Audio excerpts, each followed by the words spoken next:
From the moment you enter our doors, you're met with kindness and care. Our reception area is designed to be more than just a waiting room. It is a place of calm, thoughtfully created to ease the weight of grief. In our private conference room, conversations are guided by empathy. Here, our client experience coordinators sit beside you, not just across the table to help plan a service that truly reflects your loved one's story. Whether it's a traditional farewell or a personalized celebration of life, we take time to understand your wishes and offer thoughtful guidance. At the heart of our organization is a dedicated manager who ensures that everything runs smoothly, from the smallest detail to the final farewell.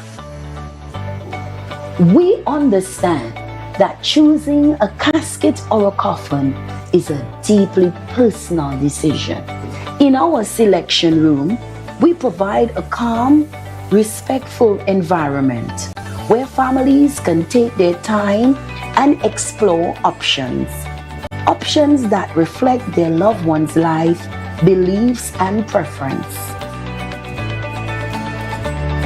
Our spacious chapel is where memories are honored and lives are celebrated. Designed with serenity and warmth, it provides a welcoming space for families and friends to come together in reflection and remembrance. For families choosing cremation, we offer on-site professional cremation services in a setting that upholds dignity, peace, and confidentiality.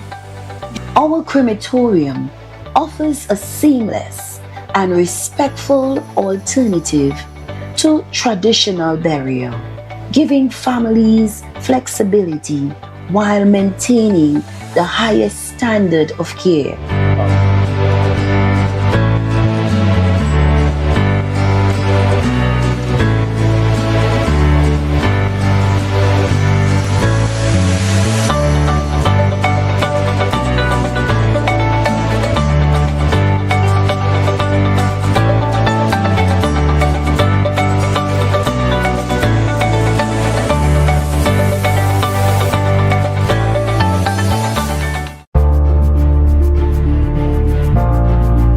You're viewing Tobago Updates Television, your exclusive gateway to Tobago, broadcasting the beauty of this island paradise to the world.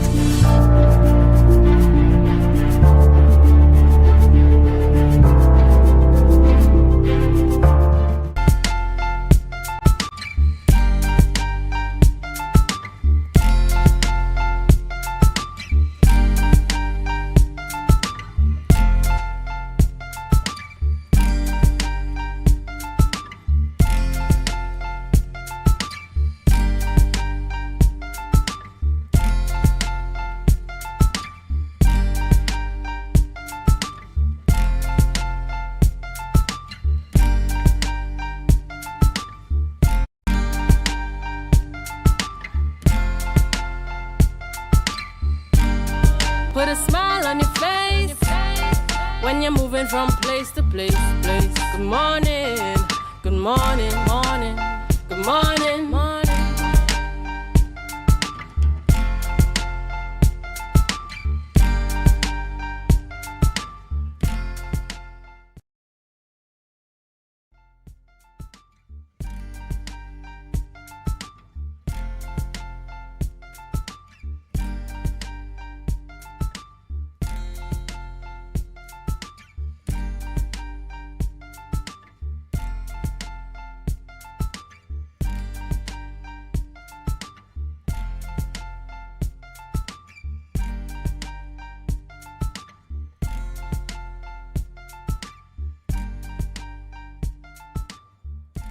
Good morning. Welcome to the morning show here on Tobago Updates Television. It is Monday, the 22nd day of September, 2025. And we're coming to you live from the Port Mall here in Scarborough, Tobago. I am Adana Kumbi. This is the day that the Lord has made, and we will rejoice and be glad in it. Good morning, and my name is Akinlabi Holder, and as Adana said, it's good to be here with you all. Yes, it's a new work week, and we hope that you're up and you're ready to go and you're ready to tackle the work week as with all that energy, and fervor that you would have rested and be able to build back up and get ready for this new week, Adana. Yes, anyway, sorry about that. Now we go to our news in 90 seconds. Thank you, Akinlabi. Here's your news in 90 seconds for Monday, 22nd September 2025. A major police crackdown in Tobago has led to multiple arrests, the seizure of narcotics, and the recovery of a suspected stolen weapon. 4 suspects are in custody following Operation Steadfast, conducted by Tobago Division Police on Friday, September 19th. The coordinated exercise, led by senior officers and supported by specialized units, targeted serious crimes across the island. Arrests include a sanitation worker with 496 grams of cocaine, valued at 40,000, a Guyanese national linked to a robbery, and 2 men wanted for housebreaking and larceny. Police also seized an air rifle. The operations remain under investigation. Up next, Venezuela has stepped up military operations in the Eastern Caribbean, launching a campaign to target smuggling and trafficking routes linked to Trinidad and Tobago. Defense Minister of Venezuela, Vladimir Lopez, announced Operation Commando 200 from Cumano, Sucre, to combat human trafficking, arms smuggling, and drugs gangs operating near Trinidad and Tobago corridor. He cited fuel, food, and weapon trafficking includes rifles, grenades, and rocket launchers following through the region. The operation includes deploying military forces to block illegal trade and dismantle terrorist and criminal networks. The move follows heightened tensions with Trinidad and Tobago, Guyana after warning against U.S. military involvement. Venezuela also staged large-scale Caribbean drills with soldiers, missiles, and fighter jets as a show of strength. And finally, in some news of sports, Tobago Knight Riders sealed their 5th CPL title in the dramatic style, edging past Guyana Amazon Warriors by 3 wickets. After restricting the Warriors to 130, thanks to Surab Nat Walker, 3 for 25, and Akil Hossain, 2 for 26, TKR's chase saw consistent twists. Imran Tahir, double striker of Pollard and Russell, reignited hopes for Guyana, while Shamir Joseph chipped in with a 2 for 9. Yet Hossain's unbeaten 16 off 7 balls, capped by a 6 and 4, carried the TKRs to victory and silenced the Providence crowd. And that was the news in 90 seconds. Thank you, Biana, for our news there in 90 seconds. Ladies and gentlemen, we head on over to our birthday shout-outs. And we start off the celebration this morning by saying happy birthday to Dexter Bordu Matthew. He is celebrating a birthday today, and we do say happy birthday to you. We pray God's blessings upon your life. We continue the celebrations by saying happy birthday to Miss Yuela Lukita Calendar. Happy birthday to you, Mr. Calendar. Yes, we see you. Today is a special day. We see you standing there with your Bible and your purse outside, getting ready to praise the Lord. And we pray God's richest blessings upon your life, and that everything that you do going forward, you put your faith in Him and you let Him guide your path. We say happy birthday to Alicia Gift. Alicia Gift is celebrating a birthday, and we do say happy birthday to you. We hope that you have a wonderful birthday as you enter this new season and this new chapter of your life. We say God's richest blessings upon you. And some persons celebrated their birthdays over the weekend, so we say happy belated birthday to Miss Alicia Jones. We pray that God would have blessed you over the weekend. We pray that you would have celebrated safely and that you would have spent it with friends and family. And we thank God for all that He is doing in your life. John L. Sims also celebrated over the weekend, and we say happy belated birthday to you as well. And we do pray God's blessings upon your life, and we hope that you have an amazing birthday season. And we say a happy belated birthday to this lady, Mrs. Tracy Davidson Celestine. Yes, Mrs. Tracy Davidson Celestine celebrated her birthday over the weekend, and we say happy birthday to you. We pray God's blessings in your life. We thank Him for all that He has done for you and He continues to do for you. And we pray that going forward, you keep Him close and that everything that you set your path on, you succeed. And the guy with the guitar, he also celebrated a birthday. He celebrated yesterday. Kashif Wilson celebrated his birthday on the weekend, and we want to say happy belated birthday to you, and we do pray God's blessings upon your life. We do hope that as you enter this new season, this new chapter, and this new phase, that you continue to bring joy through music. So happy belated birthday to you. And remember, if you are celebrating a birthday, even though we do not have your photographs, we still join in the celebration with you this morning, and we remind you to put God first, because He is the sole reason why there's even anything for us to celebrate.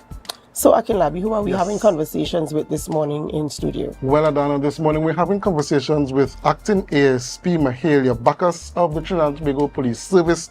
I'm going to have an extended interview with her discussing crime updates and community policing. And afterwards, we're going to have a conversation with Mr. Kieran McDougall, who is the Director of KEM Advisory Services Solutions. And the topic will be the THA protocol. All right, viewers, of course, remember, you can be a part of the conversation as well. We want to hear from you. We want to hear your views and your opinions. You can leave your comments on our Facebook live stream and our YouTube channel at Tobago Updates. We're looking forward to hearing from you. So whether you're viewing far, you're wide, you're near, you're close, wherever you are this morning, we thank you once again for choosing us and making us number one for morning show here on the island of Tobago. Before we begin conversations in studio, we do have to go for a short break, and as we go, we invite you to help us. Share the live, share the live, share the live. We'll be right back.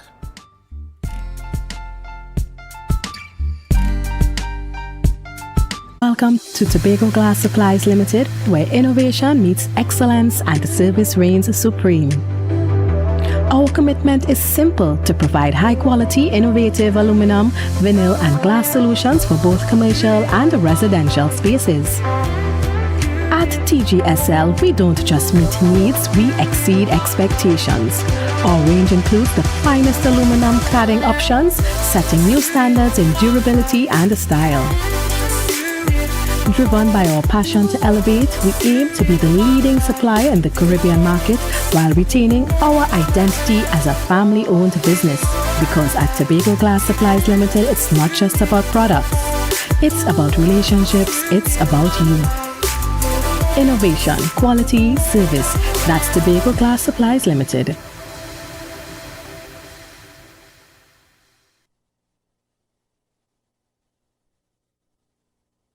Coconut's Cafe, the buffet restaurant that specializes in all your tasty local dishes. For breakfast and for lunch. Breakfast includes coconut bake and sada roti, served with chokers, bull joil, and sausages in tomato sauce. Not forgetting beef and cheese pies, shepherd's pie, macaroni pie, and rice in various styles. Meat served in a variety of flavors, garden salads, and pasta salads. All this accompanied by fruit juices, coconut water, your choice of a great combination to appease your taste buds. So call us today to order, as we are here to accommodate your busy schedules, or if you are having a cooking day off.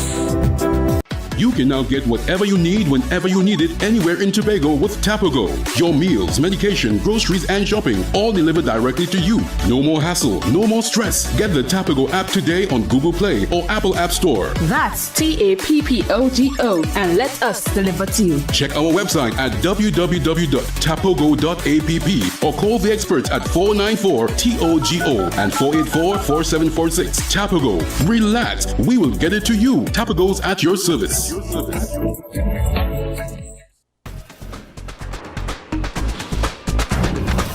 With Flow Business's new smart solutions, powered by super fast, reliable broadband, you'll feel like there are more versions of you working for you.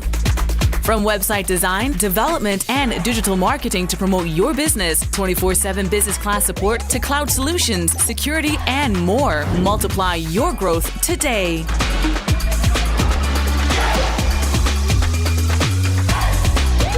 Are you in a dispute with a registered investment service provider of the TTSEC?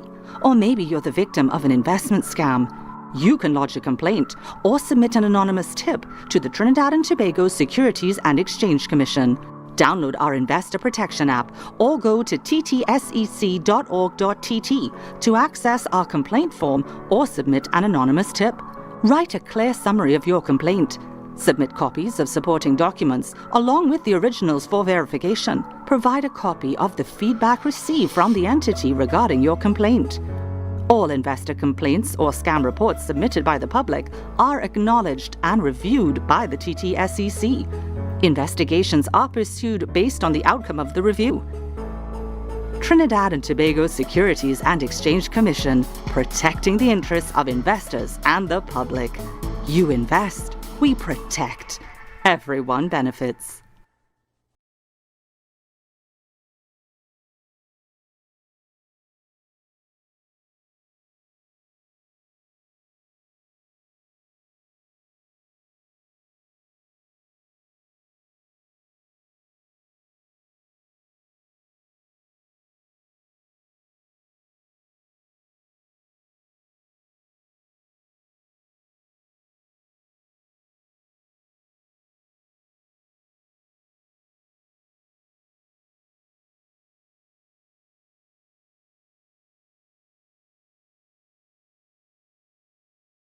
Courts is well known as the Caribbean's largest retailer, providing consumers for generations with the very best products to enhance their homes. This year, we bring our expertise to businesses. Courts Business Solutions will serve small, medium, and large companies with the very best products at the most competitive prices, backed by warranties and after-sales support. Hoteliers, office managers, restaurants, and so many more. Courts Business Solutions, a brand of the Unicomer Group. It's a different type of thing down there. And we party till we drop down there. With a lot of pretty girls down there. Down in Tobago.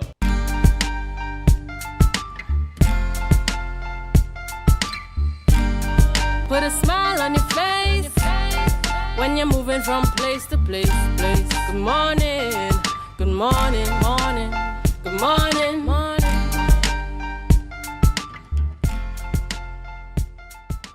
Welcome back to the morning show here on Tobago Updates Television, and thank you so much for staying with us. We begin conversations this morning by speaking with Acting ASP Mahalia Bacchus of the TTPS, and this morning she's going to bring us the crime updates as it relates to things happening on the island of Tobago in the past week. Good morning and welcome. Good morning, Adana. Good morning, and thank you for having me this morning. Yeah, so we're going to get straight into the conversation, Tobago being a small space and, people kind of knowing what is happening around. So we just want to get an update in terms of where we are statistics-wise. And I know that there was some activity on the island as well last week. So if you could bring us up to date as to what transpired. All right, so the police in Tobago, we continue to ensure that our presence is being felt on the outside in a positive way. So we have had several exercises last week, continuing over the weekend. Presently, I am responsible for the operations aspect of the division, and we have been forging ahead with what we call Operation Steadfast. So we had an increased presence last Friday. There was a lot of chatter about it. We had some massive exercises happening simultaneously within the space. You would have seen a lot of police officers, and it was being done jointly with other agencies, law enforcement agencies, such as the licensing. And we had a little training going on with other officers from the Port Authority as well as the Airport Authority. And what was amazing is that we had, coming out of it, close to at least 40 tickets being issued to persons. And high on that list were persons driving around without any insurance for their vehicles. So think about you paying your insurance, being on the roadway, doing what you need, what you are supposed to do, and there's somebody on the outside without any, you get into an accident, and it's difficult now for you to get your compensation from there because they have no insurance. So it is something that we have to be mindful of. The members of the public, do what is expected of you in terms of having your driver's permit up to date and your insurance up to date, right? So that your vehicle can be on the roadway in the proper manner. I know there was some arrests as well in the week, so let's talk about that. Yes, we also had persons being arrested for a large quantity of cocaine, over on that said day. We had that same operation Steadfast.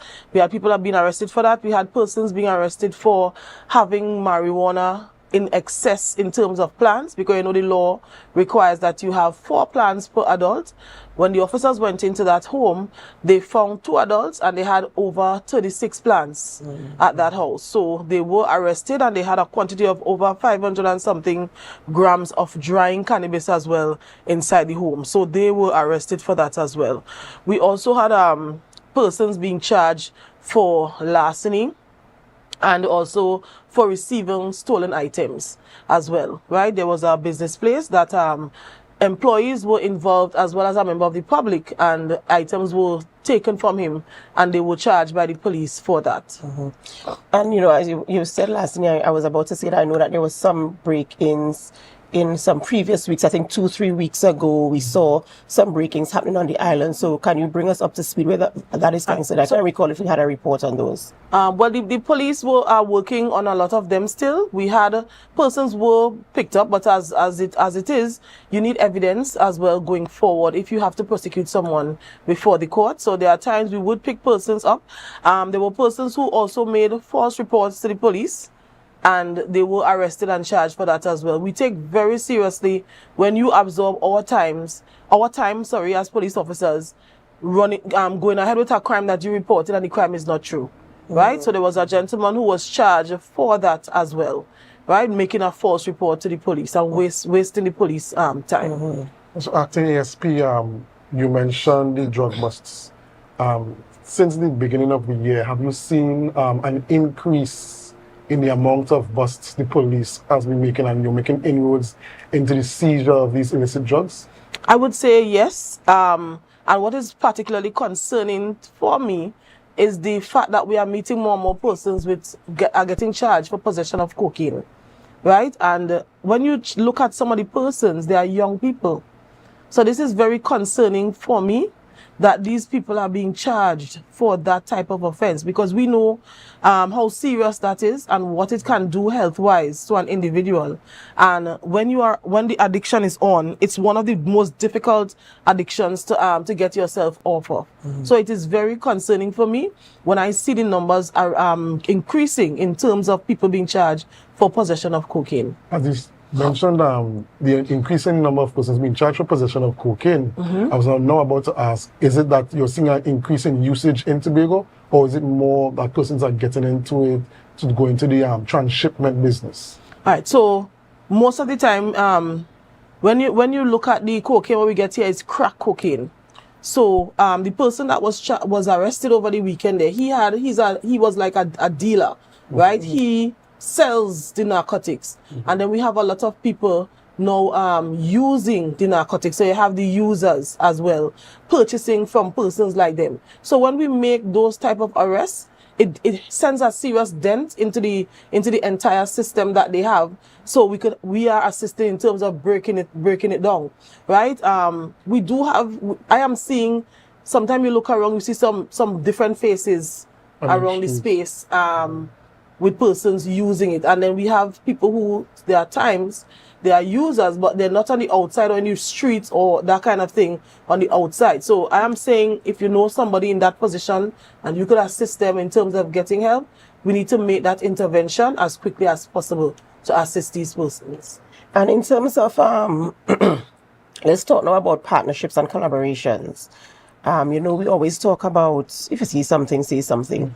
How has the relationship been with, and we will ask this question every week, because we want to make sure we stay on top of persons partnering with the TTPS to ensure that, you know, our communities, our homes, our streets are safe. And if we're talking about stuff like narcotics, and we see younger people also getting involved in buying and selling narcotics as well. How has that been in terms of gathering information and intelligence to, you know, to be able to attack with full force, if I could use those words from our late Prime Minister, President, and, you know, Chief Secretary as well, Mr. A.N.R. Robinson, the late. How has it assisted in the curbing of buying and selling narcotics, especially among younger people? All right, so I think that there are a lot of members in the public who do not stand for things like this. and wherever possible, they would tend to reach out to the police, because there was one circumstance where a perpetrator had gone into someone's home and started growing marijuana in the home. Right? The caretaker for the place came to take care of the place and recognized that someone is in the same weed around the outside. When they took a look on the inside, there were a set of pots on the inside, and they didn't hesitate to contact the police.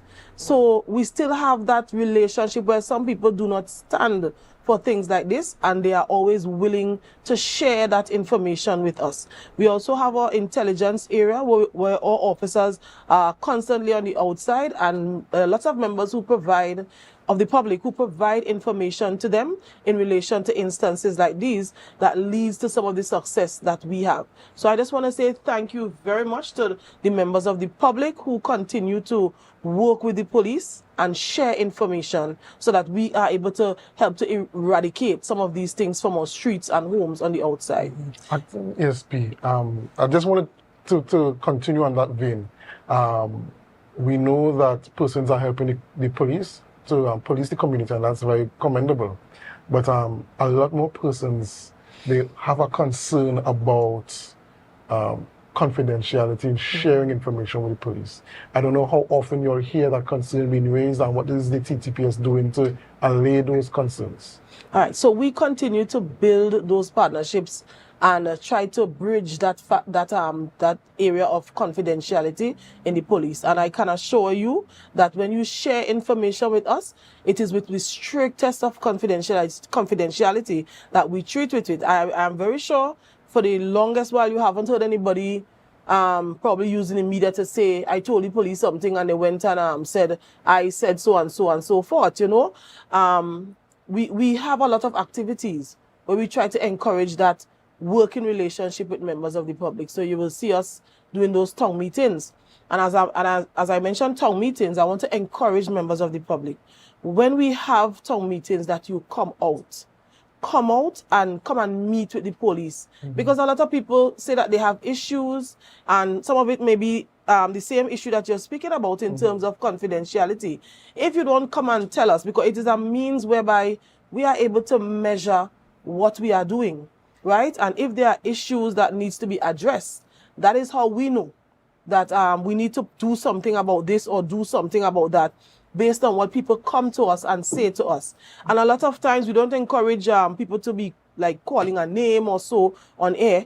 Our executive, we meet with the persons after in confidentiality, take their issues, and we treat with the problem. Right? You know, ladies and gentlemen, we're speaking with Acting ASP Mahalia Bacchus, and we just introduced the next part of our conversation. But before we get further into that, we have to go for a short break. And as we go, we invite you to help us. Share the live, share the live, share the live. We'll be back with more. Rise and shine, Tobago. The breakfast vibes you've been waiting for is here.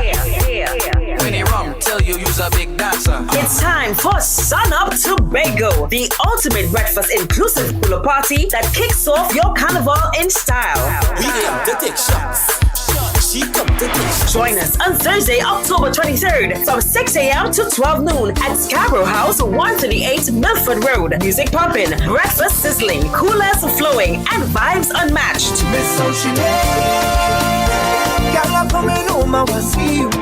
This is where sun, sea, soca, and celebration collides. Get your early bird tickets now at Pablo Supermarkets, Barcode, Lost Restaurant and Lounge, Signature Cuts, IslandEtickets.com, and committee members. Don't miss the event where Tobago Carnival truly begins. Sun Up Tobago. Come for the breakfast, stay for the vibe. I send in a big, big, big, big dirty bun for you. Better than them. And I have a big, big, big, big dirty bun for you. So you better don't run. Come back on me, say don't run. Good morning, Bacchanal. How do you do? It's very critical. Talk to you, but it's a long road I'm going on.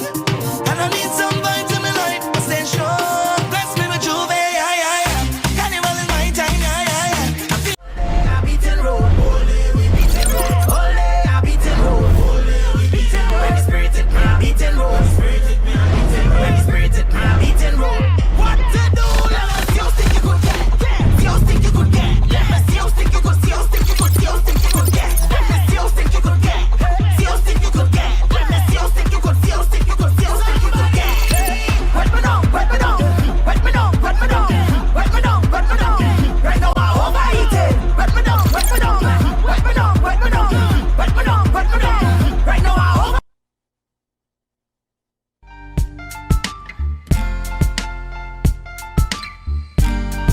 put a smile on your face when you're moving from place to place. Good morning, good morning, morning, good morning, morning. Welcome back to the morning show here on Tobago Updates Television, and thank you so much for staying with us. Before we went to the break, speaking with Acting ASP Mahalia Bacchus, we introduced the topic of town hall meetings, and we want to get back to that conversation because we know the importance of the community relationship. We know the importance with stakeholder relationship because we know that fighting crime is not just a TTPS thing.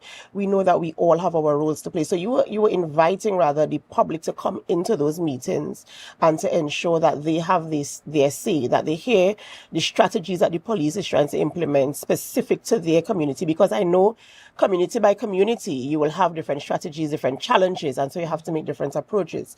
So let's continue there and build out into how the TTPS plans to partner with each community, the programs that you want to implement, how you are going to get community members to be a part of what you are doing to ensure we all have an eye on crime. All right. So, the aspect of community policing is one where we have this proactive approach, where we have the police and the members of the communities working together in a collaboration. It's not just about the police going out there and saying, this is what we're going to do. A lot of times we use a lot of measures that helps to get the voice of the community involved and that they are part of what we do to help to treat with issues that they may be facing. So one of the things that we have is like our station councils. And the station council involves all our business stakeholders, members of the community, or schools, the churches, everyone is invited to those station council meetings. It gives us an opportunity to be able to bring them up to speed as to what is taking place in their space and how they can work with the police to make changes, right? Some of these changes would include things such as our SIPTED program. This is crime prevention through environmental design. So, for example, if we're having an issue where there's a basketball court and maybe the police is getting a lot of reports about people getting robbed, God forbid, at that space, then we could work with you because members on that board, also we have the TNTech officials, your WASA officials, everybody who may be a part of that in that space could be in that station council.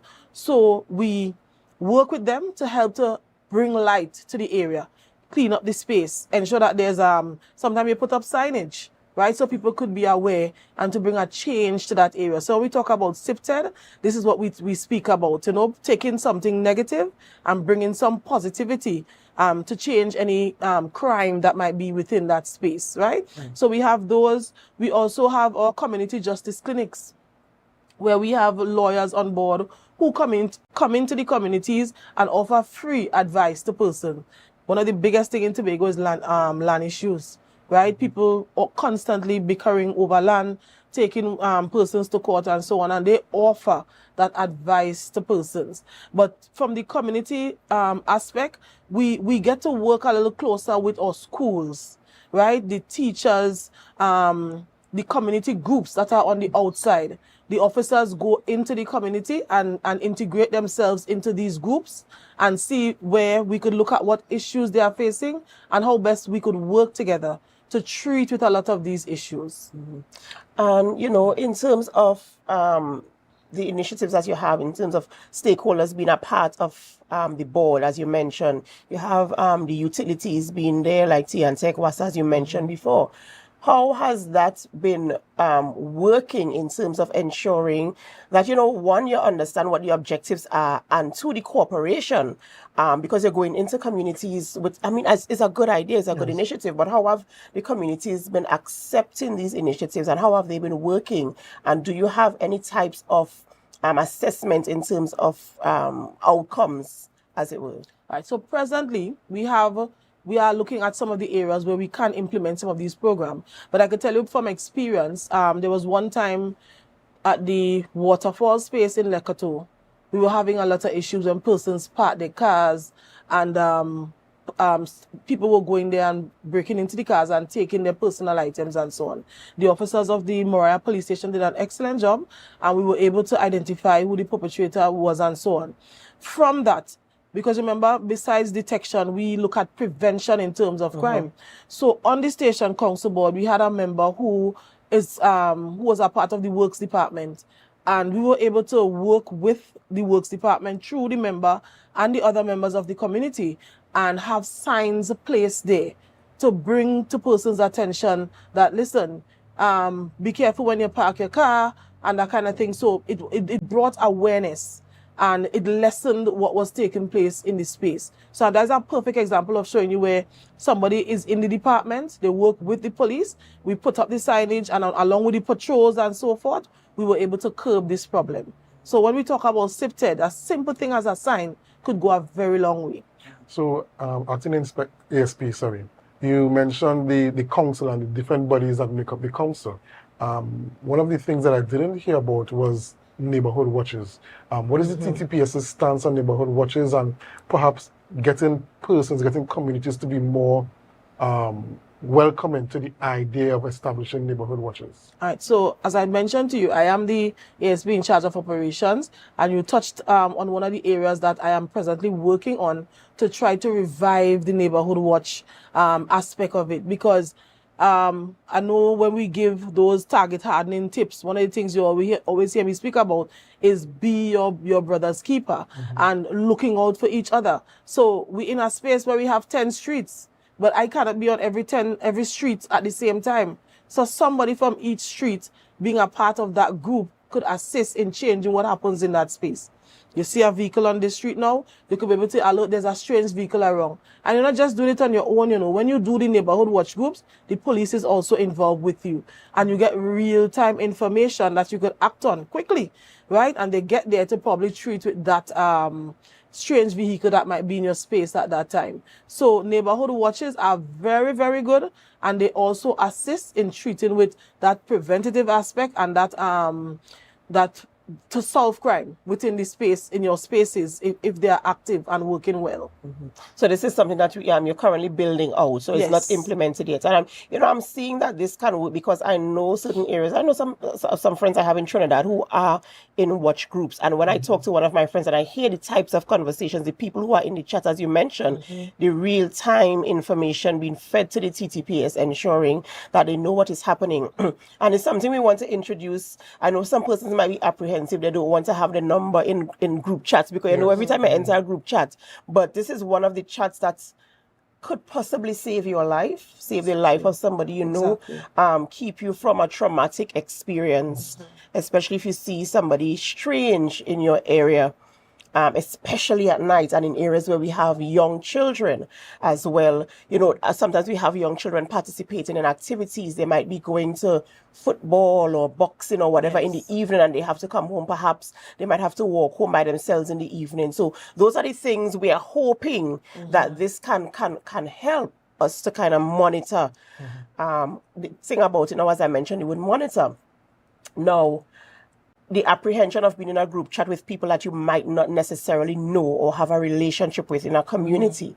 We will find all types of people in there. Has the TTPS considered, as you are building out now, considered how are you going to manage this group of people to ensure that they understand the information that is being transmitted in here is for community watch purposes? Right. So when it comes to watch groups, you have to have strict rules, and in terms of screening, because you have to look at who you have on the chat as well too. And the reason why people might be vested to want to be there, hoping that it is not to continue any crime.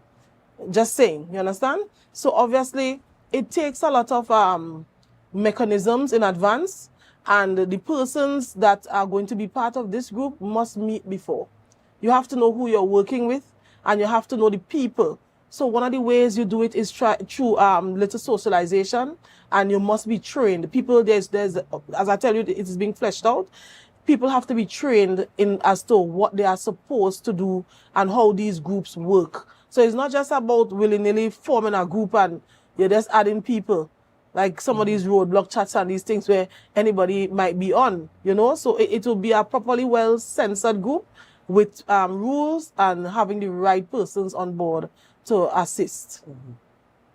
And, you know, I'm here for it because at the end of the day, we kind of want neighborhoods, areas, communities that are safe once again. You know, if we go back to when we were children, we were free and we didn't even have to worry about if somebody following us on the street. So we want to ensure that we could come back to that place. So in terms of the community policing, are there any other areas that you're looking at to bring relief or to implement any other types of programs and initiatives, or even encourage people in communities to come up with ideas as well? As you mentioned, it's not a TTPS thing saying we come in and doing this. Have you had any more inroads in terms of what else we can do? Well, basically, we have all the police youth clubs and so on the outside for people to support the clubs. You know, our young people are our future. So this is where it starts. Even if you don't have a child going to a youth club, it doesn't mean that you can't be involved to assist, whether it be through bringing advice or bringing training to these persons, coming and giving them life support skills and that kind of thing to take them into the future. So I'm saying there are different ways in which we can all be involved. Sometimes we could just be by mentoring a child. Right, that is so important these days.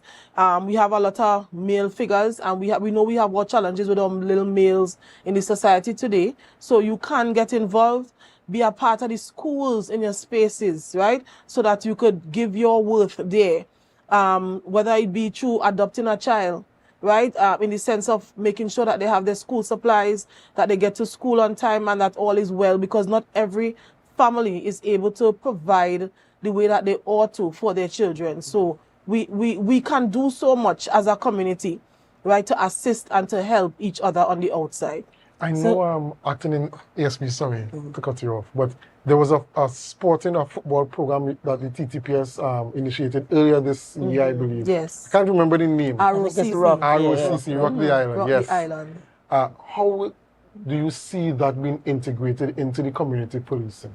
Well, it is a part of the community policing. They were the officers that were pretty much instrumental in helping to push this program. The community policing officers, along with a lot of the Tobago footballers, which are males, right? And there was a reason they were using the males to help to inspire the other younger males who were a part of this program. ROCC was an excellent initiative, and it also was being piloted by our social worker, Ms. Scarlett Matthews. She's an excellent person when it comes to these areas, you know, and it is something that continues. The end result is that you're going to have a lot of the footballers and so on that were involved assisting, just as what I mentioned in terms of mentoring a lot of the young persons. So they're monitoring them still, and they're still looking into some of them who are part of the camps and so on. So much so, they are going to, they were providing shoes for some of the children who needed it to go back to school, right? So it's an ongoing thing. It's not over with. It's just going to take different phases as it goes along. And we continue to look forward to initiatives like that coming out, especially from TTPS, because we want to make sure we change the relationship with the general public and the TTPS. So having those types of programs kind of bridges that gap, and it shows us the human side of the TTPS, you know. Yes. I want to touch now, I want to switch gears a little bit. We know that police officers are being stationed at schools throughout Trinidad, and selected schools throughout Trinidad and Tobago. They started in Trinidad at the beginning of the school term, and we are advised that police officers will be stationed at 2 of our secondary schools here on the island of Tobago. I believe it is from today. So tell us, I mean, people have mixed feelings, mixed opinions, mixed, you know, tell us the TTPS, from the TTPS standpoint, what is your mandate and your approach in terms of executing your mandates? All right. So these officers that are going into the school, they are termed as school-oriented police officers, right? And the officers will receive a level of training for them to understand what it requires to be in the schools. Now, we are not going there as this, like a heavy hand, just to go in there to say, well, look, police in the schools, in our spaces. We have 2 schools in Tobago that was selected to do this this pilot project, and the officers are going out there this morning. I myself will be there with them, right, in the school. So we are there to lend that support, right, and we are going to be working in collaboration with the safety officers who are already there in the schools, and also the MTS. Now, the principal is still in charge of her school. And the mechanisms that are in place for schools in terms of if somebody has to be suspended and that kind of thing, that remains, right? The police officer, their role and function is defined, and the officers are told what they will be there for. If there are infractions of the law, because we have seen it where children, just recently I saw where a child has been arrested for drug trafficking, right? So these are some of the things where the police officer would come in to inject the law into what is required, where a child, right, has created an infraction of the law.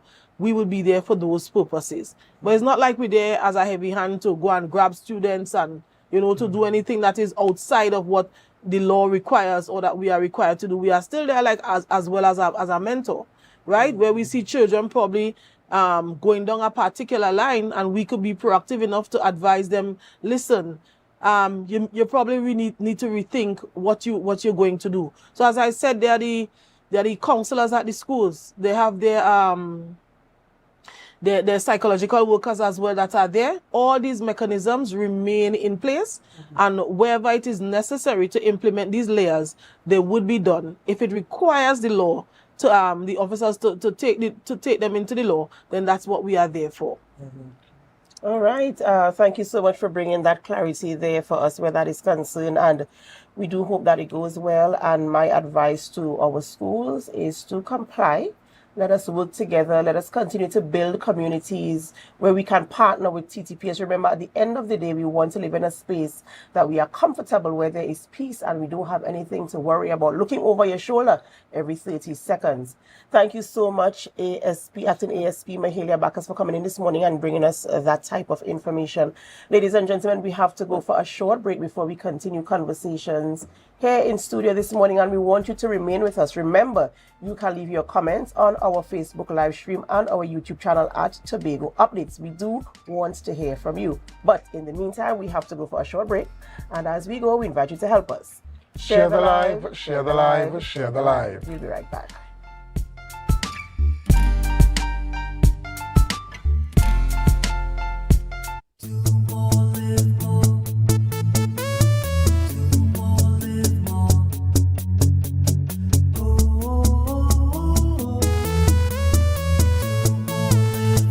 This is how it's gonna go.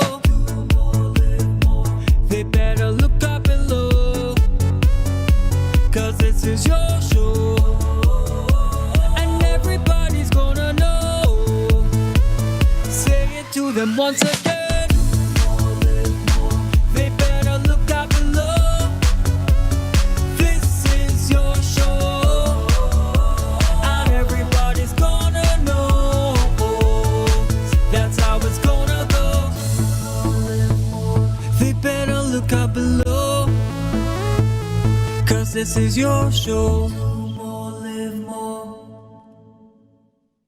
That's essentially the main catalyst which drove Frenzy Mass. I mean, all of us would have do a lot of things together, and this was just the next step now, evolution. We lime, we party, so why don't we take all of that and bring it into Tobago, into a form of mass, where we could go and gallivant and do the same thing where other people could see what we do it on a bigger stage. But at this point in time, I think Frenzy is important to me, so I decided to put some energies there. It's our first year Tobago Carnival, you know, we now partner with Iconic Mass, and it's our first time, so I felt like, yeah, just see, come and really stamp your name and make that presence from the mass side of things. So that's the vibe, Frenzy Mass. Really excited for Tobago this year.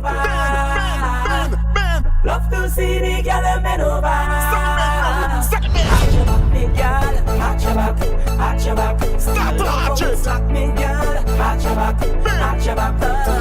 Say 1, 2, tie up your shoe. 3, 4, bend back more. 5, 6, no time for tricks. Wine like a feeling for sticks. So I want your bend like you forget to cream your leg. Yeah. Hold on by your ankle them. Not just you, girl, you want your friend and you want your friend. Hold me girl and wine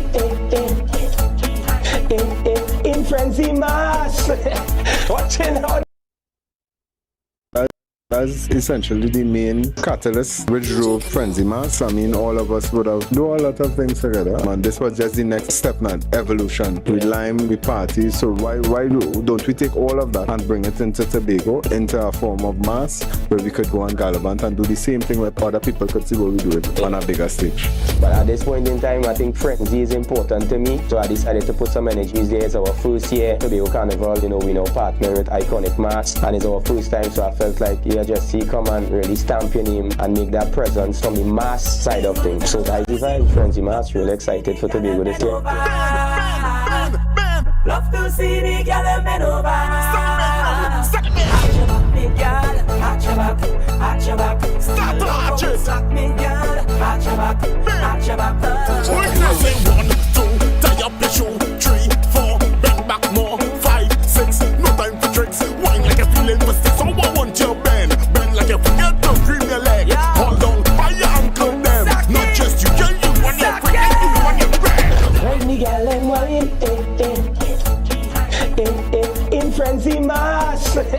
Watching out there. That is what I was seeing. Rocking it slow. That is what I was seeing. Rise and shine, Tobago. The breakfast vibes you've been waiting for is here. When they wrong, tell you you's a big dancer. It's time for Sun Up Tobago, the ultimate breakfast inclusive cooler party that kicks off your carnival in style. We come to take shots. She come to take shots. Join us on Thursday, October 23rd from 6 a.m. to 12 noon at Scarborough House, 138 Milford Road. Music pumping, breakfast sizzling, coolers flowing, and vibes unmatched.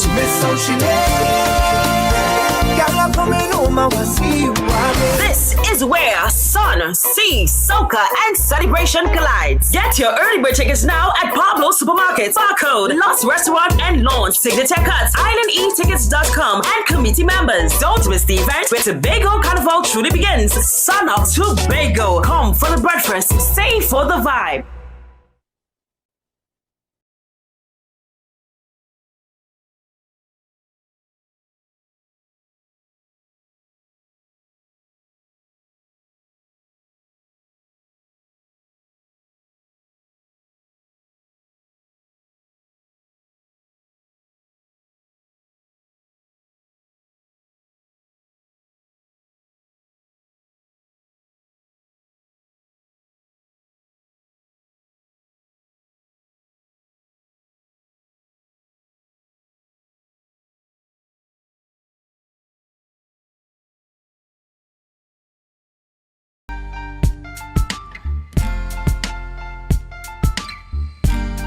Put a smile on your face when you're moving from place to place. Good morning, good morning, morning, good morning, morning. Welcome back to the morning show here on Tobago Updates Television, and thank you so much for staying with us.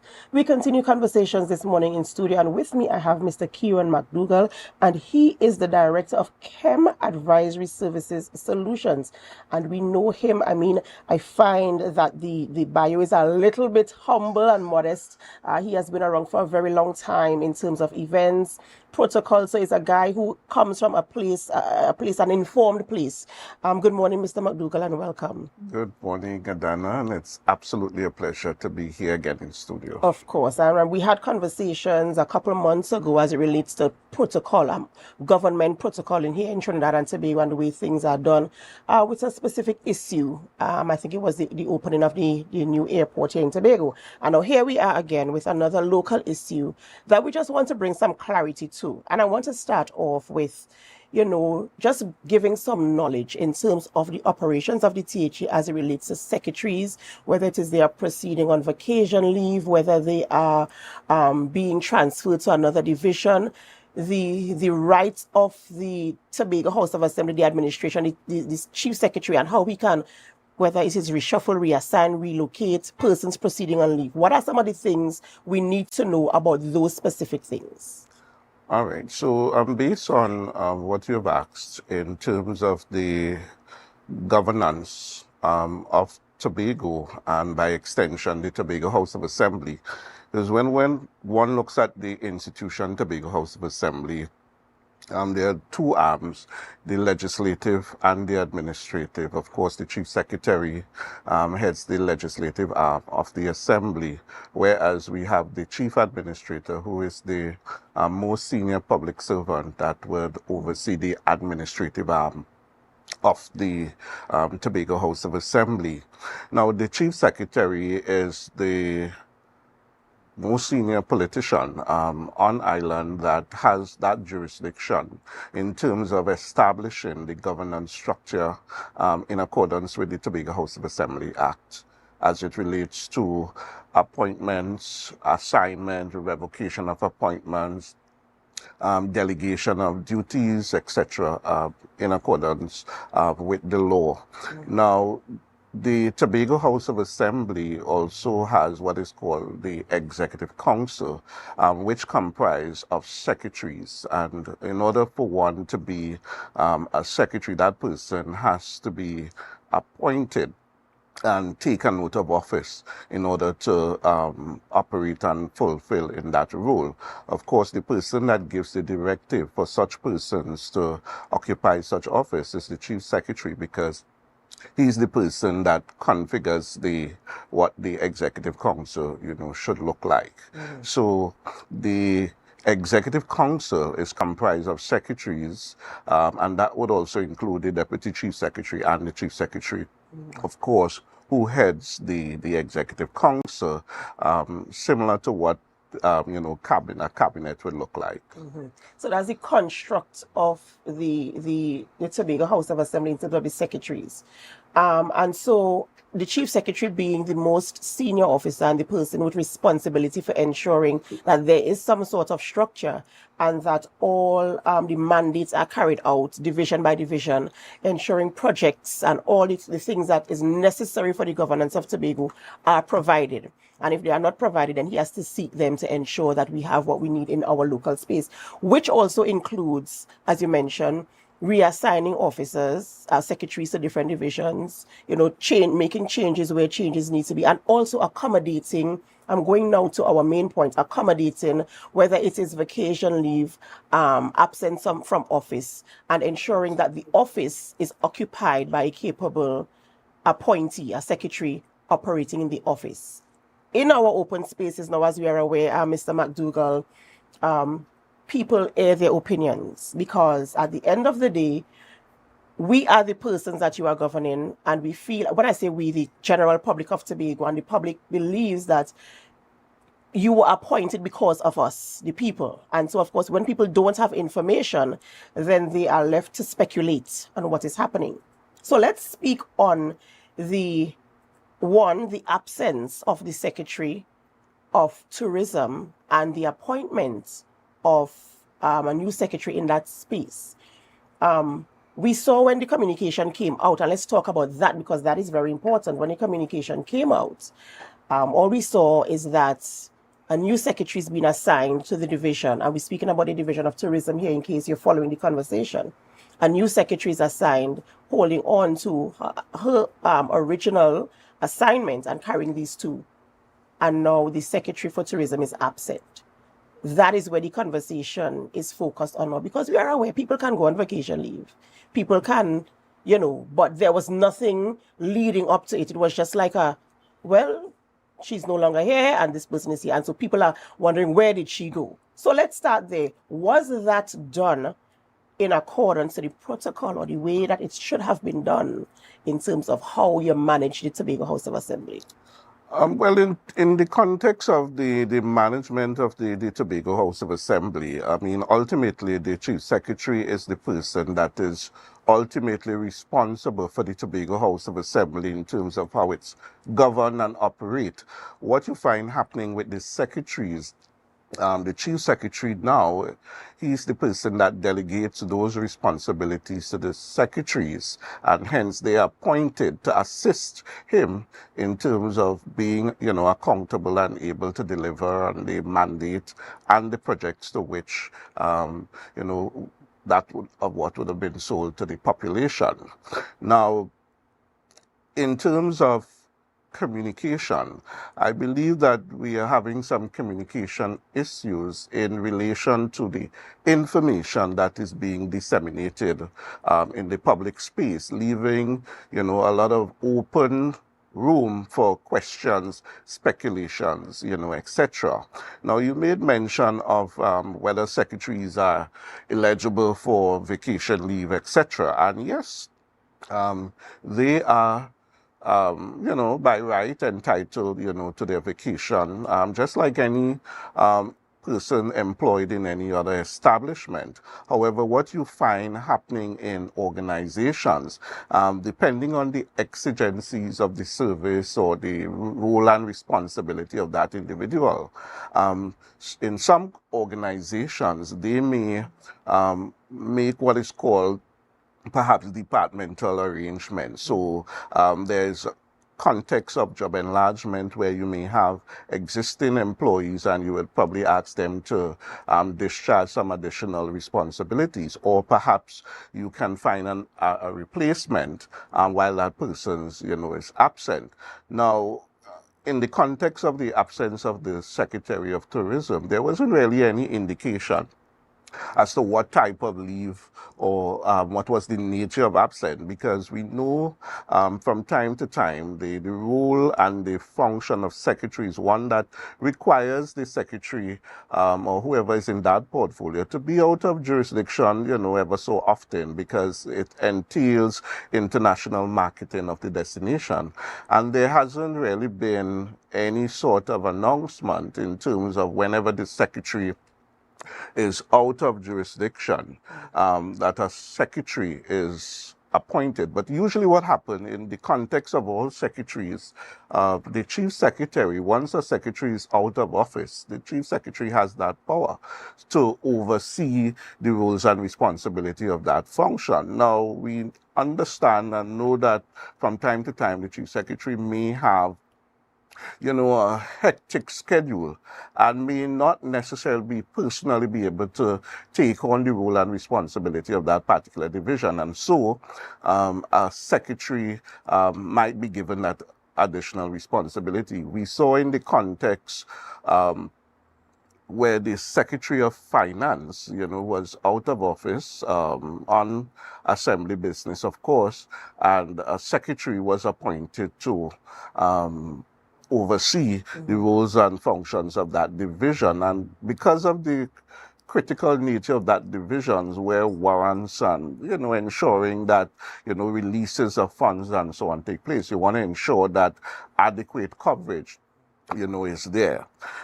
Now, the chief secretary, as I said before, has that ultimate responsibility to assign roles and portfolios to secretaries. But I think what perhaps became apparent and confusing for the public is that nothing was said with respect to the substantive secretary in terms of what was the nature or reason for giving another secretary that added role to oversee the division. And perhaps maybe the communication was clear at that juncture. It may have eased some of the tension that may have occurred in the public domain. And that is exactly the answer to the confusion, if I could use that word, that is happening now. Because as you mentioned, you made a reference to the Secretary of Finance being out of the country on assembly business. We were aware of that. The public was aware that the Secretary will be out of the country on official THA business, and of course a secretary had to be assigned to the division.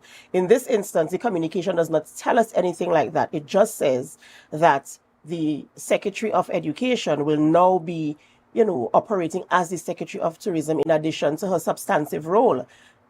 And that's all the information the public has. And you're quite right. And especially as a communication specialist myself, I see the loopholes in the communication. And one of the main things that can quell confusion is information. So tell us how, in your humble opinion, how do you think this could have been managed a little bit better to ensure that it's not absolutely necessary to give all the information, but what type of information should have been given to the general public? Well, I mean, ultimately, for secretaries out of office, whether it's on vacation, on official business, perhaps maybe on sick leave, whatever it is, I believe because of the nature of the office, the public is aware. At the end of the day, the public is really the employers of, our assemblymen and councillors, etc., notwithstanding at the end of the day, they can manage what information is told to the employer and so forth. But at the end of it all, the communication is where. And that in itself, because the public was not aware of what became of the substantive secretary and another secretary, but it was clear that this secretary that was assigned the additional responsibilities, the word temporarily did suggest that it would not have been for any substantive period of time, extended period of time. But again, the question is what happened? I mean, persons are concerned. I mean, there are a number of things that are in the public domain as it relates to this, that specific division, as it relates to the upcoming Blue Food Festival, the Tobago Carnival, whether the timing was right. I mean, I have been, worked in both public and private sectors, and sometimes, yes, as much as you may want your vacation leave at a specific time, the employer makes that determination whether or not is this the appropriate time for you to proceed and leave owing to the exigencies of the service. But notwithstanding that, the Chief Secretary, in his wisdom, I'm certain, would have ensured that, the necessary coverage would be put in place, because sometime at the end of the day, we all work hard, and sometime being denied maybe a little time off could create further problems. So sometimes you may not want to deny, and no one knows what was the extent of the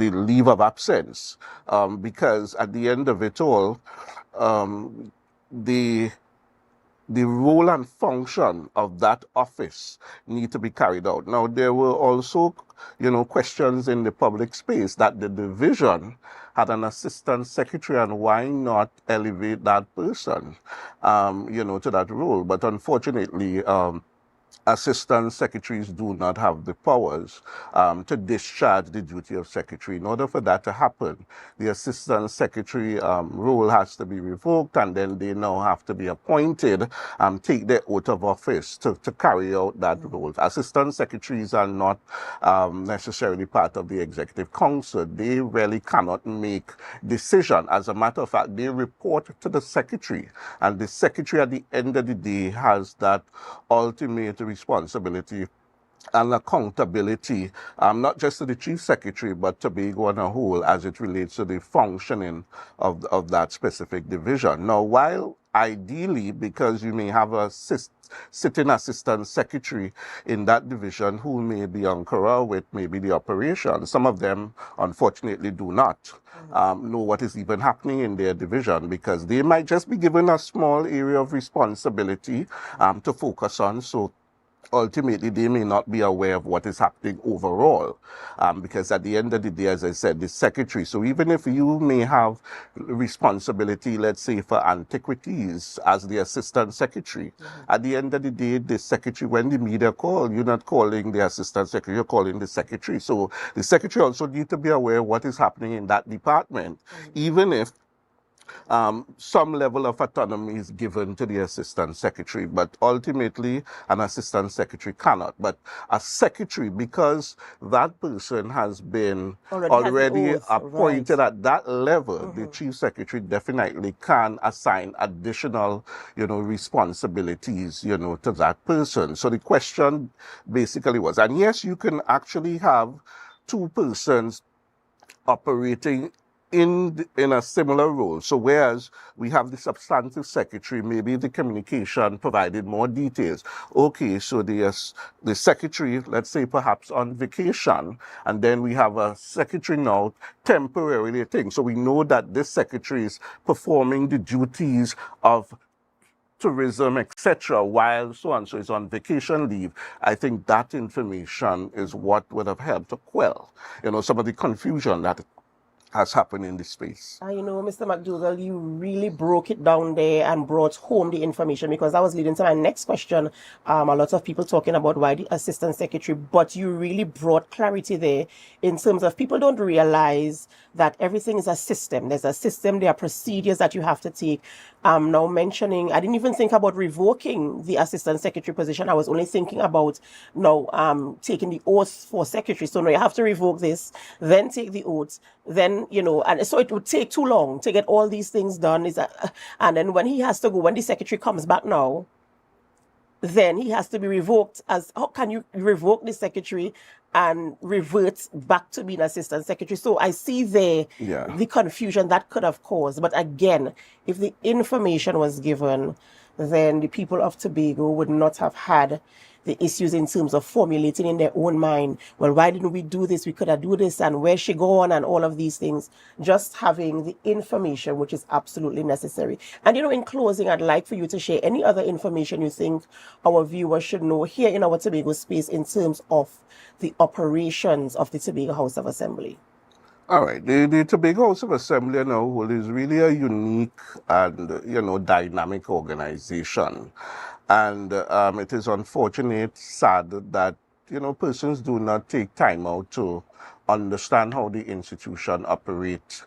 And even when persons in your own community, in your own space, assume office of leadership, the level of, disrespect that, continues, and persons don't seem to know where to draw the line. Of course, there are particular ways of how you address our leaders, so Chief Secretary, of course, you don't address him, just by his first name, secretaries. Of course, there's that distinction.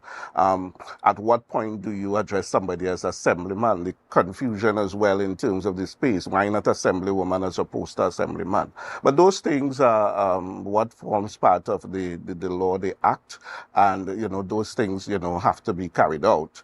One of the things that we as a people need to understand, in order for us to know, you have to ask questions. And sometimes asking question is not necessarily creating mischief, but I believe that maybe perhaps a program educating the public on, the operations. I know the Assembly Legislature has attempted to, initiate programs, even at the level of the primary school, to bring them more aware. But our senior folks, our more mature individuals, our young adults, persons are not really aware of what is happening. And then when persons add their 2 cents, it creates confusion. So you really don't know what is right, what is wrong, whether this is appropriate, and so on. And, my whole take on everything is that what we really need to see happening from our leaders is greater transparency, adequate communication in the public space. And I think that is what builds and will drive confidence at the end of the day. Now, I am not saying, because while, yes, there has been, that whole trend of precedents where when a secretary perhaps embarks on an international mission and they come back and they report via a post-executive media briefing, we have seen where some of these things are not happening. Sometimes the press release that you get is after the fact. Right, so they already gone, and there isn't any opportunity to get more information as to whether this decision was, in the best interests and so on. And then sometimes it is even further disappointing that the information only comes to you via third-party sources. So whereas if it is that the Chief Secretary is in Canada, for example, promoting our Carnival and Tobago, maybe the best place for that information to be shared with the public should have been through his communication department, rather than somebody you see there be sharing it on a Facebook post and And that in itself, creates a lot of problems in the society. It breaks down trust. It creates a lot of back and forth because, of course, the chief secretary, his supporters, you have the opposition. So a lot of rivalry happening there. And because we are soon approaching what I would consider the silly season, of course, we'll see more of these issues happening in the public space. But no matter what in any organization, communication is key. You don't necessarily have to give all the information, but at least give the public, some information. If you're working in an organization and your boss is going on leave, whether you don't have to specify whether if it's maternity or whatever, you'll be absent from duty so time, and during that period, this person would be covering, so we expect you to extend the courtesies to the person that is holding on until such time. I think that in itself builds the rapport, the relationship, the trust in organization, and all we are asking, whoever is there, to respect the employers as well. The population, people are looking on. Person may not necessarily voice their opinion, but at the end of the day, we do not look good, especially when you're on the outside. As a matter of fact, when the whole confusion and all the bacchanal, has been happening, I was actually out of the country, and when you're out and you're looking in, you're saying to yourself, my God, what is going on?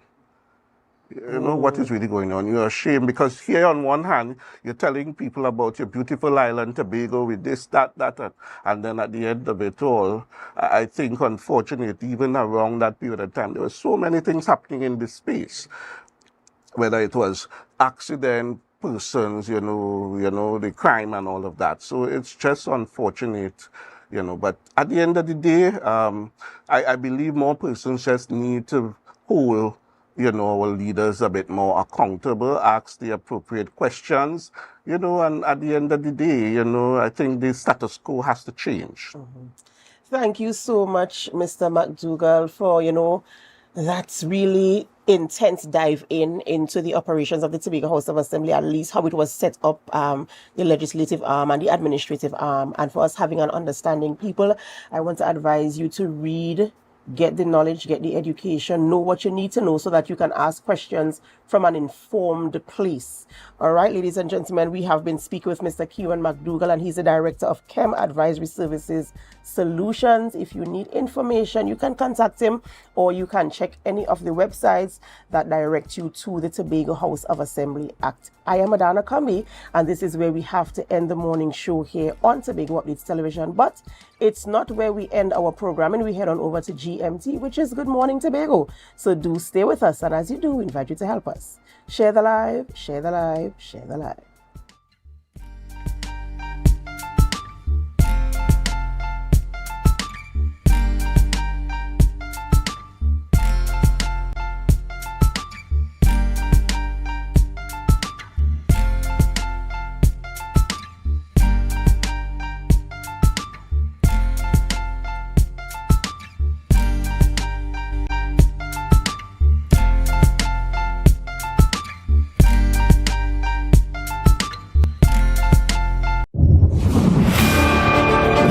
The Tobago Day Awards 2025 are here.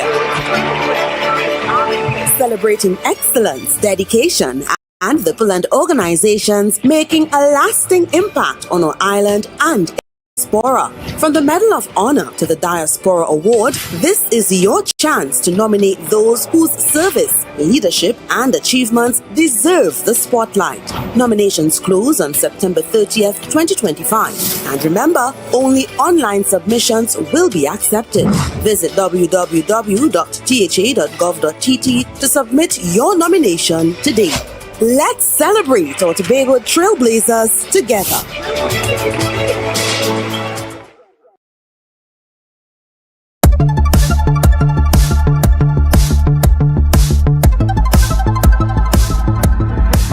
So long I've been waiting for Carnival. So long I've been waiting for madness on the road, yeah. So long I've been longing for alcohol. It is truly an honor and a pleasure to stand before you this evening as you officially begin the journey to what promises to be an unforgettable carnival. This evening we invite you into an immersive experience, a taste of Tobago Carnival. We depict each element, the mud, the mass, and the music. In just 3 short years, Tobago October Carnival has grown from a fledgling idea into a signature event on the Caribbean calendar. Since its inception, October Carnival has generated tens of millions of dollars in visitor spend, bringing real returns to our hotels, guest houses, restaurants, taxi drivers, artisans, designers, and the many small businesses that fuel Tobago's economy. This festival has not only entertained, it has empowered, it has employed, and it has enriched. So long I've been waiting for, man is on the road. So long I've been. 1, 2, start to jump. As we make the bridge, as we make the bridge, as I see I'm afraid and then it's back alive. Hey, you give me something I need, yeah. You give me something I need. What I know, you give me something I crave for. I really need you too, yeah. I really wanna feel it now. So let me have my way now. You know I never wanna leave, cause I'm so in the yeah. Tell them, cause I really feel a vibe.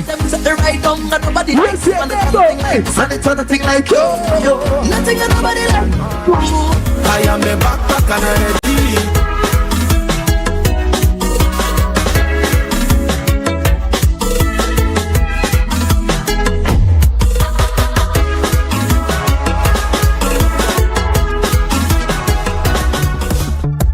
That was a production of the Department of Information, Office of the Chief Secretary, Tobago House of Assembly.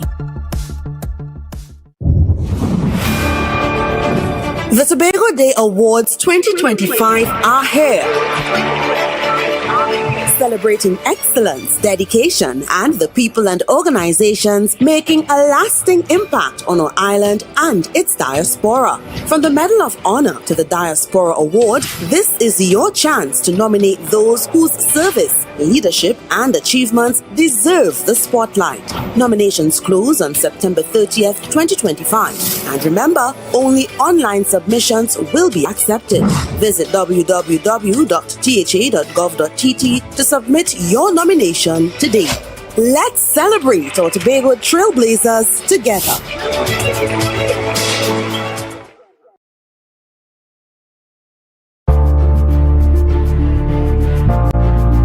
You're viewing Tobago Updates Television, your exclusive gateway to Tobago, broadcasting the beauty of this island paradise to the world.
I'm your host, Chanel Felix, and guys, you know, whenever you see me sitting here, it's because we're about to have those conversations that you want to have while I ask those questions that you want asked. But before we get into this morning's interesting topics and conversations, let's have on News in 90 Seconds. A major police crackdown in Tobago has led to multiple arrests, the seizure of narcotics, and the recovery of a suspected stolen weapon. 4 suspects are in custody following Operation Steadfast, conducted by the Tobago Division Police on Friday, September 19th. The coordinated exercise, led by senior officers and supported by special units, targeted serious crimes across the island.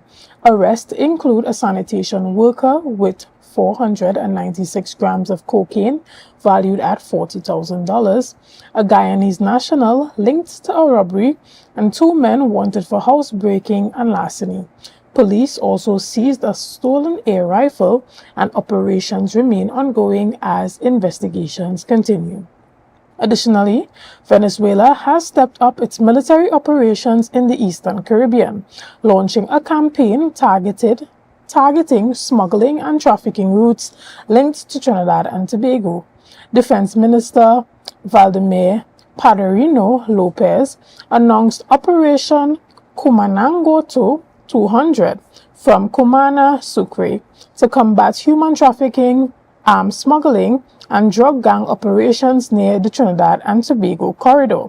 He cited fuel, food, and weapon trafficking, including rifles, grenades, and rocket launchers flowing through the region. The operation involved deploying military forces to block illegal trade and dismantle terrorist and criminal networks. The move follows heightened tensions between Trinidad and Tobago and Guyana after warnings against the U.S. military involvement. Venezuela also staged large-scale Caribbean drills with soldiers, missiles, and fighter jets as a show of strength. And finally, Trinidad Knight Riders sealed their 5th CPL title in a dramatic style, edging past Guyana's Amazon Warriors by 3 wickets, after restricting the Warriors to 130 thanks to 425 and Akil Hossain for 2 of 26. TKR chased after the constant twist, while Imran Tahir, double strike 4 of Pollard and Russell, regained hope for Guyana, while Shamir Joseph chipped in with 2 for 9. Yet Hossain unbeaten 16 off 7 balls, capped by a 6 and 4, carried TKR's victory and silenced the Providence crowd. And that was on News in 90 Seconds. Guys, we're going to take a quick break right here, and we'll be back after this. See you soon.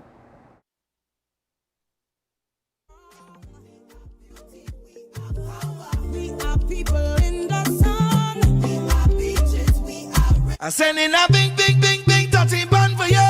Better than them. And I have a big, big, big, big dirty bun for you. So you better don't run. Come back on me, say don't run.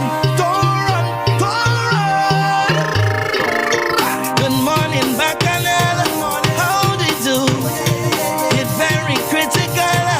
Talk to you, but it's a long road I'm going on. And I need somebody to me life, I stay strong. Bless me with you, carnival is my time,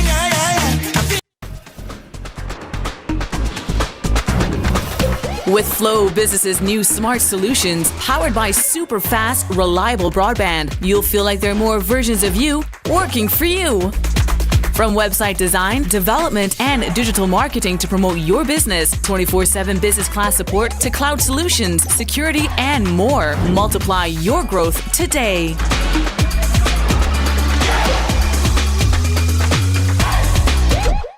So guys, there are some new developments in housing in Tobago. So it's goat racing time. This is 116, the show that keeps you in the know with all things Tobago House of Assembly. Each week, 116 delivers a fun and engaging overview of the latest developments, achievements, activities, and events of our dynamic assembly. So join me. Let's dive into the Tobago House of Assembly's Week in Review right here on 116.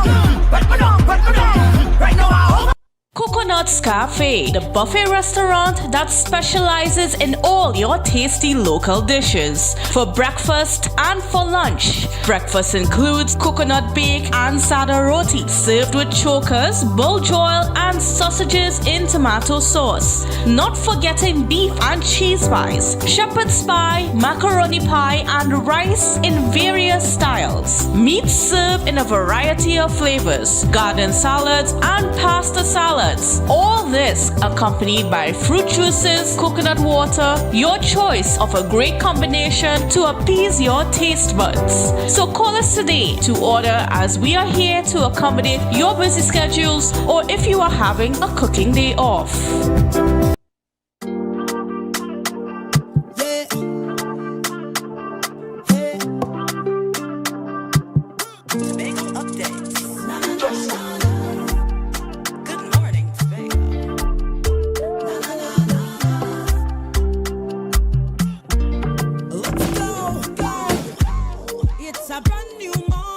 Caribbean Vibes presents Tequila Sunset, the all-inclusive premium party and poolside edition.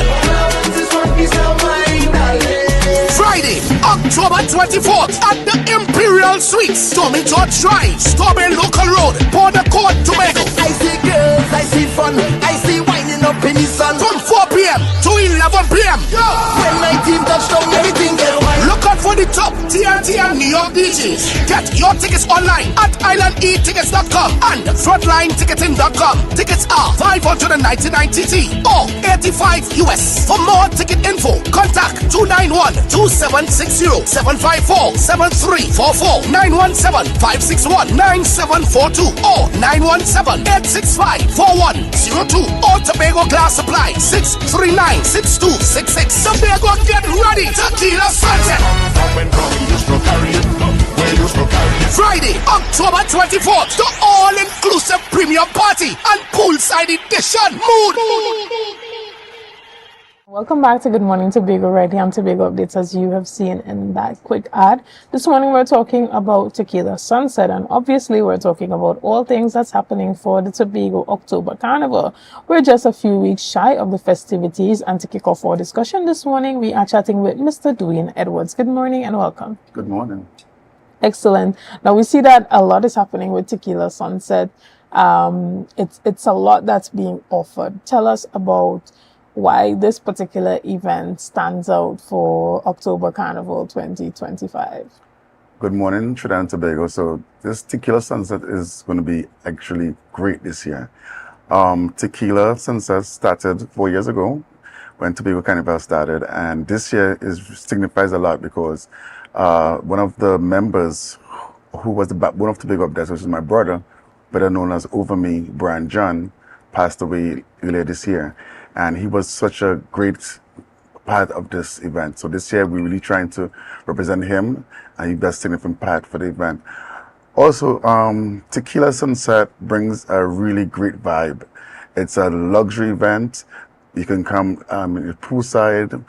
You can wear sexy outfits. If you want to come casual, you can anywhere you want to dress, you're welcome. It's also great in terms of the drink packages. We have giveaways. When you enter, you have shots, tequila shots on entry. So that's the focus of the event. That's what we call the Tequila Sunset. Excellent. And we see that a number of specials are being offered at the event. You have tables being offered poolside. Tell us a bit about that. And is this in addition to the price of the actual ticket, or are there tickets that include the packages for these tables? Okay, so basically Tequila Sunset is $5.99. It's a premium all-inclusive. That's where you're going to get all your different tequilas, your Hennessy, your Johnny Walker, your vodka, your local drinks as well. And so everything is being offered by the bar. You go by the bar, you get a drink. But there are certain people who who want to make a trip by the bar, so they know what they want to buy a table, and they also could buy drinks packages. So that's additional cost. The cost for the tables are $200 TT, and the list of the drinks are there as well. So they will just contact myself or the numbers on the flyer, and they can make that limited package if they do not want to make a trip at the bar. Excellent. Tell us about the DJ cast, because there's a long list of DJs that are going to be playing at this event, bringing a different vibe to the entire carnival festivities. Tell us about the DJs that are going to be a part of the cast. Okay, so we have a great lineup this year. We have DJs from New York, and they bring that New York vibe. We have DJs from Trinidad, and we have also the DJs from Tobago as well. So it's going to be a real mixture of culture. Excellent. And, what is the dress code like for Tequila Sunset this year? And tell us about the location. Okay, so the dress code is pretty much what you want to wear. So if you want to come and go into the pool and take a dip, that's fine. If you want to come dress sexy or just casual, that's fine as well. All is accepted. The location is in Bonacord, Tobago. It's by Imperial Suites. It's in Bonacord. It's very simple. After you pass, if you're going towards the airport, you pass Penny Savers, you're making that first left at the light, and then 2 blocks down, you're making a right and Tommy Drive, and it's right there. Excellent. Well, it's quite easy to find, but with the sea of events that are happening for the Tobago Carnival, Tequila Sunset stands out. Why? I think it stands out because there's very few events you can go to and pay $5.99 and get that slew of premium drinks. So you're talking about unlimited tequila, unlimited Hennessy, unlimited Johnny Walker, unlimited local drinks, punching, whatever you want, beers, unlimited. And the food is going to be exquisite. We have a great food that's going to be there. We have from wings to pork to fish, corn soup, pilau. Is going to be great. And for that kind of price, you can't beat it. Excellent. And so food is also included on that ticket. Yes. Excellent. And, tell us about the time, because we know the date is the 24th of October. And tell us about the time that the event is going to be. So the time is going to be starting at 4 p.m.